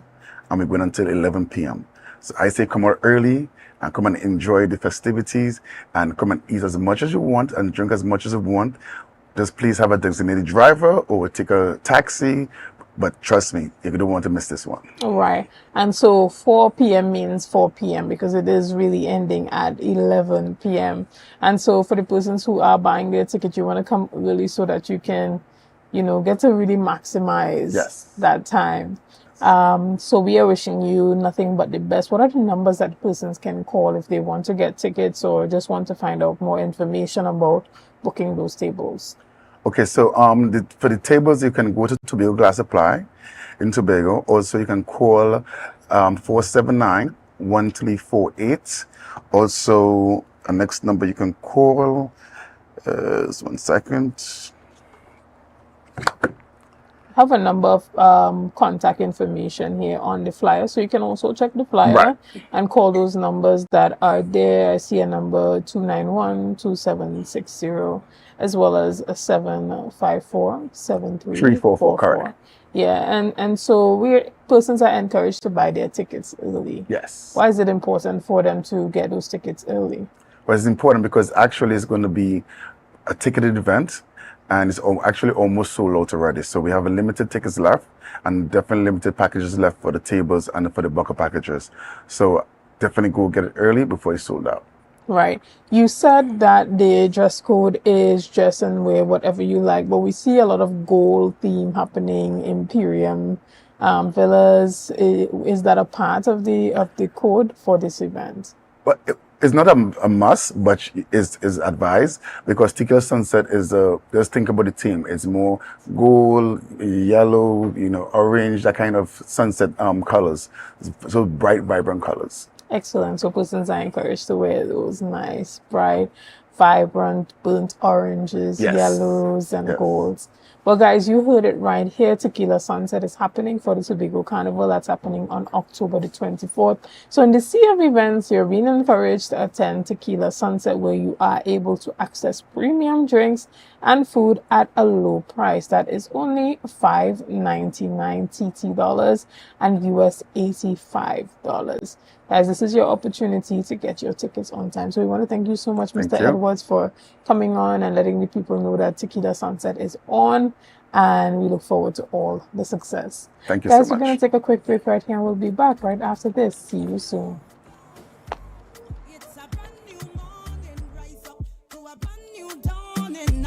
Passion start to rise, the energy fill the sky.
This is how it's gonna go.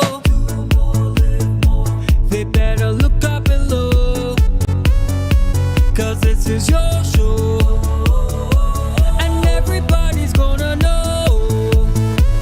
Say it to them once again. They better look up below.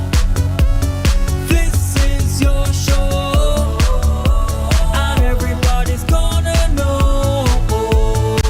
That's how it's gonna go. They better look up below, 'cause this is your show.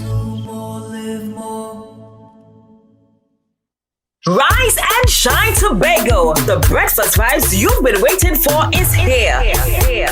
When you rum, tell you you's a big dancer. It's time for Sun Up Tobago, the ultimate breakfast inclusive cooler party that kicks off your carnival in style. We come to take shots.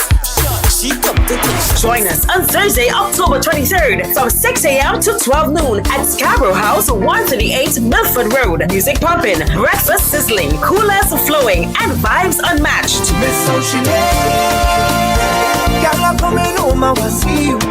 This is where sun, sea, soca, and celebration collides. Get your early bird tickets now at Pablo Supermarkets, Barcode, Lost Restaurant and Launch, Signature Cuts, IslandEtickets.com, and committee members. Don't miss the event where Tobago Carnival truly begins. Sun Up Tobago. Come for the breakfast, stay for the vibe. I'm sending a big, big, big, big dirty bun for you. Better than them. And I have a big, big, big, big dirty bun for you. So you better door run. Come on, fun, me say door run.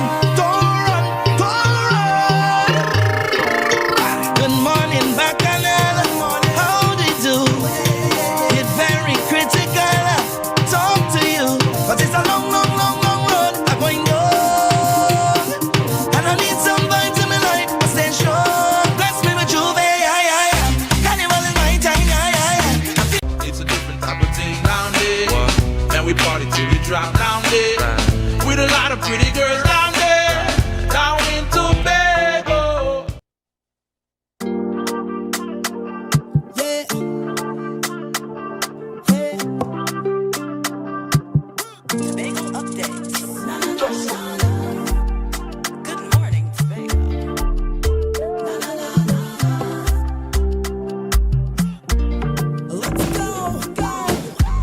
It's a brand new morning, rise up to a brand new dawning. As the passion start to rise, the energy fill the skies,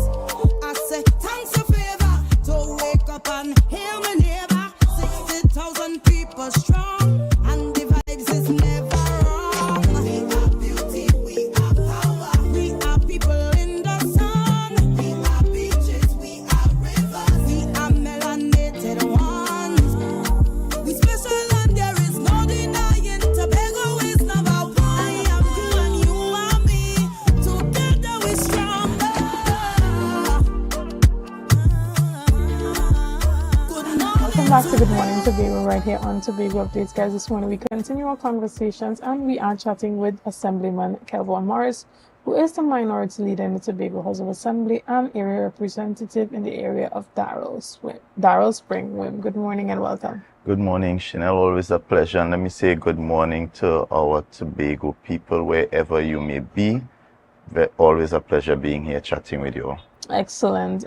Did you get a chance to watch that cricket match last night? Oh, yes. So you're a big cricket fan as well, right? Definitely.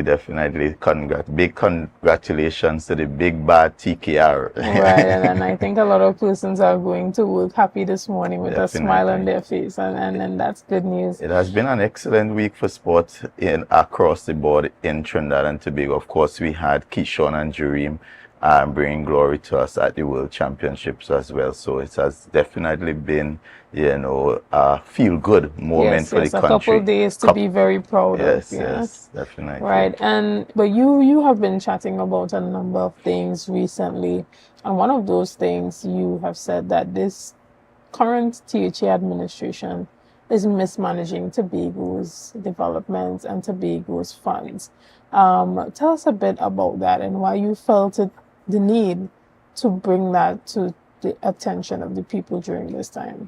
Well, it's about the cries of the average Tobagonian. When you look from within the public service of the THA at this time, our contract officers, they are saying to me, many of them are waiting years for gratuity payment, and that to me is an injustice to our hardworking public servants.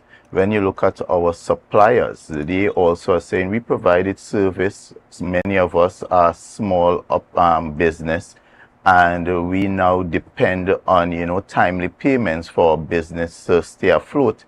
And many of them, it's months, sometimes years. We often see people have to take to social media and bring their plight before it's even treated with. Imagine our students, our students attending colleges, etc., that participate in the summer internship program.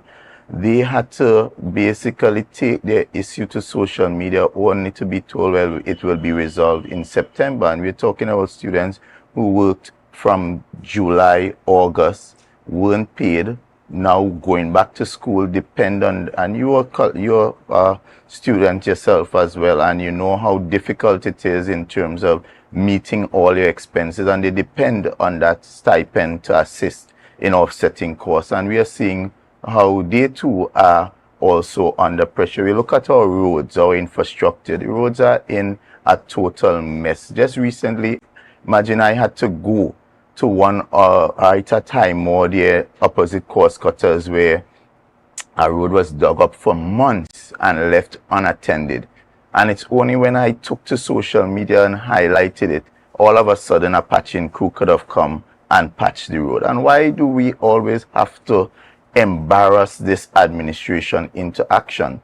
Of course, I pointed out to Tobagonians about the opportunity cost of the THA choosing to construct that road down at Store Bay Connector when there was an MOU already in place for the central government to build that road at no cost to the assembly, and it would have been a much superior type of road because it would have been 4 lanes, you would have had all the drainage, electrification and installation underground, so it would have been a much upgraded, much better project because they're also going to upgrade the Store Bay local road itself, and it would have taken you all down to the airport, a brand new road. And therefore, so when you consider that $10 billion have been spent over the last 4 years, and I ask the question, and you look around Tobago and you're asking, can you, in a real sense, feel or see $10 billion worth of development? And I know for a number of Tobagonians, those I just explained and expressed, they would tell you no. Right. And, for you, what are some of the key areas that you feel attention is lacking? And you highlighted about the roads, you spoke about persons whose contracts or, business relationships with the THA has not been met by means of them receiving those outstanding payments. But what are some of the key areas that you feel like these areas need more attention? Well, I would always start with tourism. I guess people, because I always said tourism is to Tobago what oil and gas is to the national economy. And if we can get tourism right, it helps us in Tobago treat with a number of the other issues. And therefore, it pains me that after you see so much money being spent, secretary going out almost on a bi-monthly basis or so, almost every 3 months or so, you're hearing the secretary in some other destination, some other kind of travel, and you look at where the other islands are going, places like St. Vincent, where we were before COVID, Tobago was much more advanced in terms of its tourism development than St. Vincent. Now all of a sudden you're seeing St. Vincent has passed Tobago. Their numbers have increased exponentially. They are now on a serious product development drive. They are adding zip line, and they are spending over $20 million to upgrade their sites and attractions across the table. And then you look at Tobago, where our numbers seem to be going in the reverse, where it continues to decrease. We have had no new, imagine over 4 years, we have spent over $100 million on airlift. And as an assembly, they have failed to add not even one new additional direct flight to the destination. While at the same time, we have lost one because we have lost a major airline in Virgin. So if you're to look at that and do the analysis, that tells me you have failed. And a failing tourism sector in Tobago leads to a failing government, because if your tourism, which is your main sector, is failing, it means people are losing jobs. It means therefore people are unable to develop their properties, those who are in the business of tourism. And then even our agriculture also struggles, because it is your hoteliers and your restaurateurs. When they have a high demand, they would now need to buy more products from our agriculture producer, and they can produce more, etc. So tourism is failing. Agriculture, which they had a lot to say prior to coming in, has not moved in any real way. We had a lot of talk about, agro-processing. Where's the agro-processing plant that should have been up and running by now? And when you look at our farmers, they still have the perennial challenges of having land tenureship, having even land access, and even access road that still remains a challenge. So it is across the board. When you look at the length and breadth of it, across the board there are challenges. Look at Studley Park quarry. That quarry should have been poised by now to be a major revenue earner for the THA. But at this time, that quarry continues to struggle. And therefore, that in itself is another sign of mismanagement. Understood. And even as you spoke at length about tourism, there's a Tobago Carnival that's coming up, and a number of persons would have hoped that we would have gotten the airport in time for Carnival and the influx of visitors to the island. I've heard persons on your side as well asking, when is the airport going to be open? Do you think that this is going to play a huge part in increasing tourism on the island, or just the product overall? Well, the airport has always been one of those things that are important for the transformation of tourism, because it's a first place of entry, and therefore it sets the tone. It also allows you, once you have the airport that can carry, first class, etc., it then gives you greater leverage in terms of attracting airlines, etc. And therefore, I would have thought us now making the change, 2 brand new MPs from Tobago, and understanding the importance of that airport to Tobago, that they would have ensured that that was given priority. At this time, there has been no announcement or even a timeline given as to when that airport will be open. And therefore, I ask a simple question to the government and to the THA: when will the airport open? It has been 3 to 4 months since you're in government, and by now you should have an idea. and you should be able to give a clear timeline as to when will this airport be open. And I want to touch on the Tobago Carnival as well, because this is now the fourth, we had 2022, 2023, 2024. So this is the fourth iteration of this carnival. And to me, there is absolutely no excuse as to the chaos and confusion and the lack of planning and direction that exists at this time when it comes to that most important festival, carnival. Because you would think over time you would get better. Nobody's saying with everything that is new, you will make mistakes, you would have things to fix and get better. But why couple weeks before carnival, stakeholders still do not know how to access the grants that is allocated for them? Stakeholders have not even been, they would have sent in proposals. They didn't even get a feedback as to what aspects of those proposals were accepted and what was not. And there seems to be a disconnect between the Tobago Festivals Commission Limited and the stakeholders who are the ones to really make the carnival an unforgettable experience through their various activities and events. And therefore, I am really concerned as to the poor leadership that is being shown when it comes to this carnival. Naturally, people would come, but you want to ensure that the carnival is organized in such a way that when they come, they would have experiences that will ensure they return and bring others the next time. Right, and then the conversation is happening about moving the carnival out of the hands of the festival commissions and into the hands of the private sector, into the hands of the mass bands, and having greater responsibility placed with them. I mean, because carnival, owning a mass band, it's a business. So you don't want to have a situation where every year you have to be giving persons grants. By now, by the third, fourth year, you're expected that they would have made some level of profit to be able to have that level of independence to continue to grow their band and the festival. Where do we find that balance between giving them the support that they need and giving them capacity building tools to ensure that they can carry the festival on their own? Well, the point is, at the end of the day, the THA has a responsibility to provide some support, especially the way how this carnival is organized. In Trinidad, if you participate, it is competitive. Therefore, there's some kind of remuneration to get in terms of prize. In Tobago, you are basically having a festival where your sole source of income is based on the purchase of costumes.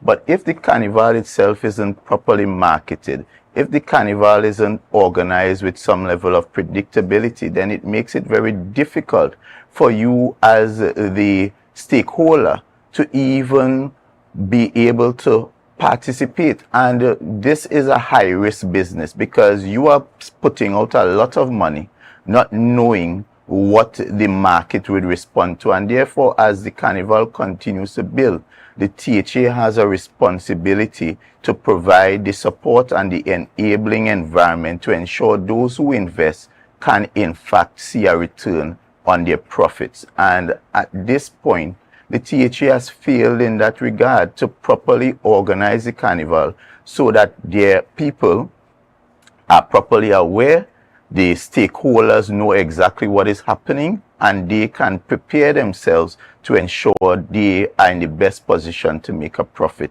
So I do not accept that, the THA should divorce itself entirely from the carnival, because in Trinidad, even the National Carnival Commission still plays a role in providing support to all the fringe events, including the Mass Fraternity, the Pan Fraternity, the Calypso Fraternity, and the events promoters. I want you to go into a little bit more detail for me when you say that you cannot just divorce yourself. Now, we're not saying that the THA would not be involved, but it is a business, and we're expecting persons to have that level of independence after a while. And so what level of involvement do you think the THA should have, or festivals that they are currently not having, in being able to adequately promote the festival? Well, the first thing is information. For me to be able to participate in something, I need to know exactly what this thing is going to be. And therefore, the stakeholders are saying that the THA is operating in silos, especially Festivals Commission Limited, where they are basically unilaterally deciding what will be and what will not be. And I am the one, as you rightfully point out, I'm the one who is making the investment because I'm the one who is taking the greatest risk. And I'm the one ultimately that is putting on the show because the mass band people, if they don't participate in mass, there's no street parade. If the events, the fringe events people, the events promoters, if they don't put on fringe events, then there's nothing to do when you come. The pan and the calypso people, if they don't produce music and the pan people don't produce their pan competition, then there's no entertainment where that is. And therefore, the THA must recognize the importance of the stakeholders. The stakeholders boycotted that launch because they felt disrespected. And therefore, it is important that the THA recognize that the stakeholders are the movers and shakers of the carnival. And the THA is just but the enabler, creating the environment and going through the logistics to ensure that we have the event. So therefore, they require a partnership, and it cannot be the THA with a heavy stick, basically playing all the tunes. Understood. Let's look at something that happened recently, Sure. even in the Division of Tourism. We saw a lot of persons asking about the appointment of the Secretary for Education to serve or to be acting as the Secretary of Tourism during this time. Just is a pretty busy period because we have Carnival that's happening in a few short weeks. Do you have any perspectives on that? I, like most Tobagonians, felt disrespected because I think ultimately, not going into the personal affairs of any member, but ultimately we all are public officers, and therefore if some changes is happening, then it is important that the Chief Secretary in his press release indicates some kind of justification for the change. This, we were left with little to no information. I mean, people were genuinely worried and concerned as to what would have created or required this temporary appointment. Is the secretary unwell? Is the secretary out of the country? And if the secretary, or has the secretary just decided to leave? Or was the secretary fired? And this leaves room for all kind of rumors. I'm sure you heard many rumors going around. Some people saying, well, perhaps the secretary has been fired without being fired. Some people saying, well, the secretary is unwell. The secretary had to take to social media, I guess, to appease some of those concerns by letting people know, well, it's my birthday. I took some time off for peace of mind. But why don't this administration believe that we as Tobagonians are wise enough and important enough to be communicated to and to be informed? Why is it that we always have to take to social media to ask the questions before we get answers? And I think something as simple as that, if you cannot be transparent in those small things, just imagine what else they are hiding from us. Right, and you know, you are the minority leader and you function within the Tobago House of Assembly, but although you're not a secretary, you understand that the portfolio can also be overwhelming and require individuals to sometimes take a step back, recuperate, and come back again.